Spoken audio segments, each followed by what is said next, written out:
Hi guys! Welcome to another vlog. So for today's vlog, kung mapapansin nyo, naka-lifter na yung ating Honda City GN. Nandito ko ngayon guys sa Limitless Auto Performance para magpa-install ng headers para sa ating Honda City GN. So pakinggan natin guys yung before and after sound niya. So sa ngayon, testing natin yung before. Pakinggan nyo guys. Let's go! So ito guys yung before. So paparep natin kay Kuya dito sa Limitless. Parep naman boss. Kahit mga 4,000 RPM. Ayan, try natin 4,000. Ayan, yan yung before natin guys. So around 4,000 RPM yan.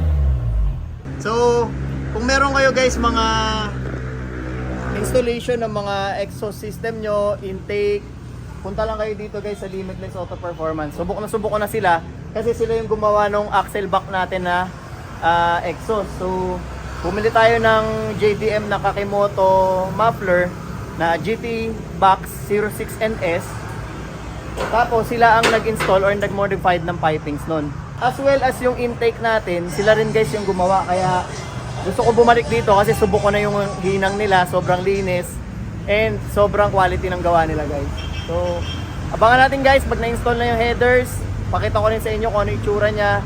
And then sound check ulit natin. So eto guys yung headers na ipapakabit natin sa Honda City natin. Tapos ibabalik natin yung catalytic na stock para makapasa pa rin siya sa mga emission testing and hindi magiging sobrang ingay. So shoutout ko lang rin yung tropa natin. Magsaswap kami nung cut deleted na pipe natin. Ikakabit natin sa kanya yung stock na deleted, which is ito yun guys. Yan. So normally, merong catalytic na naka-install dyan after nung O2 sensor natin.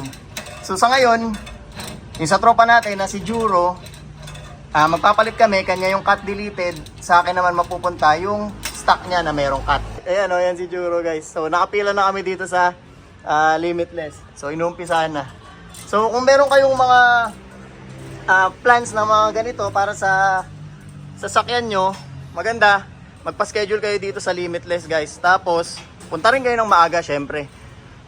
Isa lang rin kasi yung lifter na dito para masalang kayo kaagad. So guys, bigyan ko lang kayo ng input. Ito yung itsura ng naka-headers na Honda City GN.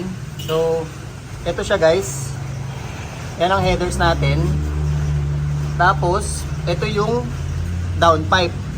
So sa downpipe, dyan nakakabit ang O2 sensor na isa bukod dun sa nasa taas, which is itong nasa, yan, may kulay green na yan. So sa ngayon, so far satisfied ako dun sa tunog niya kahit cut deleted and then naka headers. So maganda naman yung naging output niya, hindi sobrang lutong ng sound. So mamaya test din natin while driving kung kumusta sa loob ng cabin, ano ang tunog niya. Sa labas din, sound check rin tayo.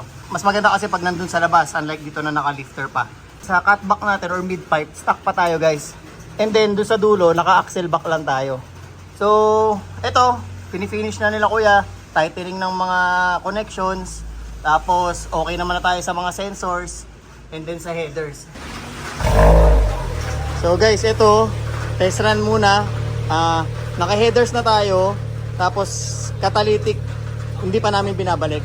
So i-rev namin hanggang 4,000 RPM. Painggan ko rin muna kasi naging option ko actually kung cut deleted na rin siya.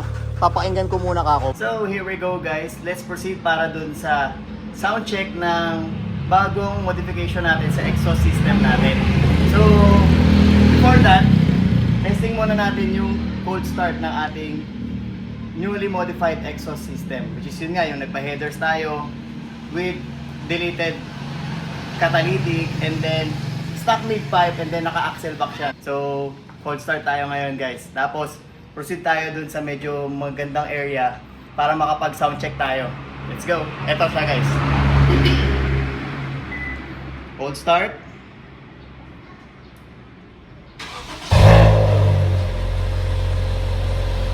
So, medyo nakakagulat lang yung cold start niya. Lalo dun sa unang buga. So yan siya guys, dito tayo punta sa likod.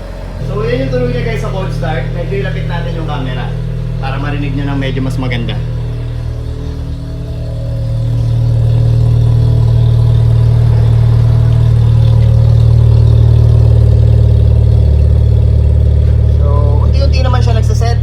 usual sa mga normal na kotse, magsisettle naman yung tunog niya, then tatahimik na siya.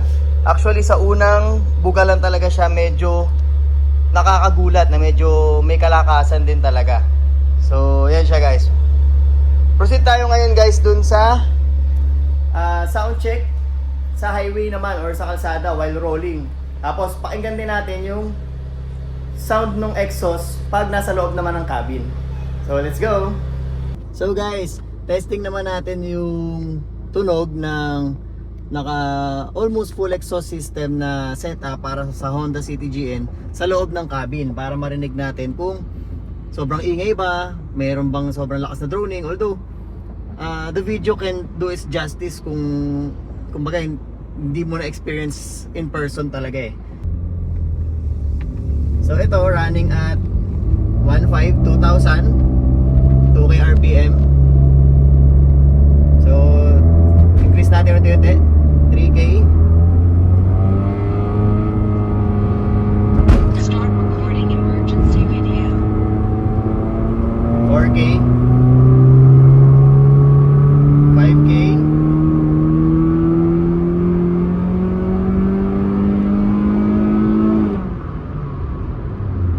So yun yung sound niya sa interior na unti-unti.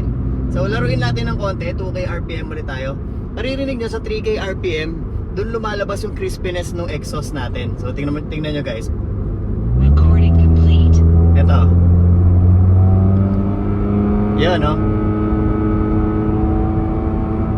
So, hope malinaw yung sound dyan sa video natin para sa cabin sound check kung ano yung tunog pagka nakaganitong exhaust system.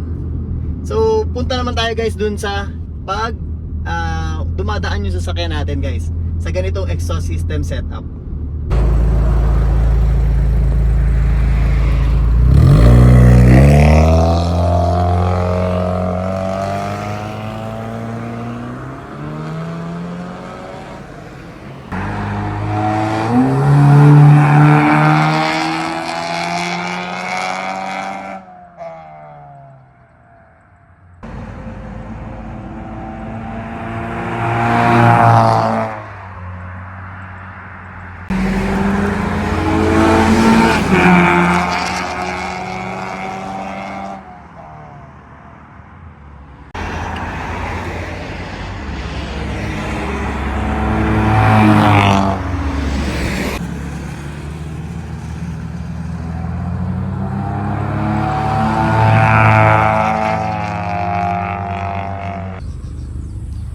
So sana narinig yung mabuti yung mga flybys natin kanina para dito sa ating Honda City GN. So this time gusto ko sana maparinig din sa inyo guys yung sound ng Honda City GN natin while naka-park, and then i-rev natin siya up to 3,000 RPM and 4,000 RPM. Ang Honda City GN kasi meron siyang limiter sa 4,000 RPM. Kasi itong Honda City natin is hindi pa naman siya tuned. So yun yung mga advantages din ng mga tuning na matatanggal mo yung mga limiter na ganon, yung cut off, tapos ma-i-improve mo yung, syempre pag chinun, performance yung hinahabol natin doon. So siguro in the future pwede natin pag-isipan yung mga ganon na modifications or upgrades. So this time parinig ko sa inyo guys yung 3,000 RPM and then 4,000 RPM na naka-park lang yung sasakyan. I-rev natin. Yan yung 3,000 RPM. So sa 4,000 RPM naman tayo.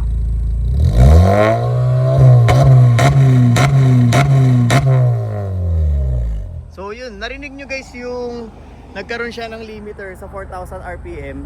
So kala mo tuloy nagpa-pops and bang siya guys.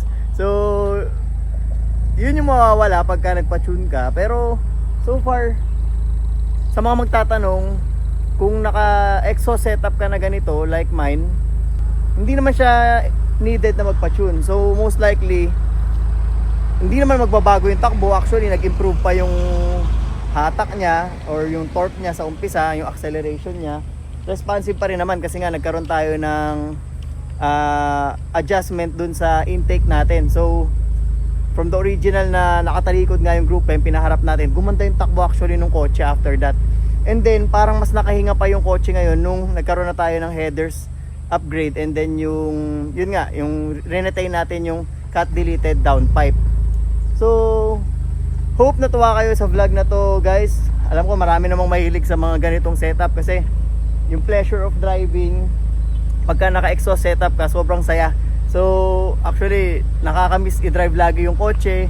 Minsan kahit sa cold start lang sa bahay, natutuwa na akong pakinggan siya. Minsan ini-start ko lang. So sana marami kayong natutunan sa vlog na to. Sa mga mag-upgrade sa exhaust system nyo and intake setup nyo, huwag kayong mahiya magtanong, please comment down below. Then please don't forget to like, comment, and subscribe sa ating channel para updated din kayo. Please click the notification bell button, so it really helps. So I guess that's it for exhaust system upgrade for today's video. Hope na enjoy nyo, guys. Peace out. Bye.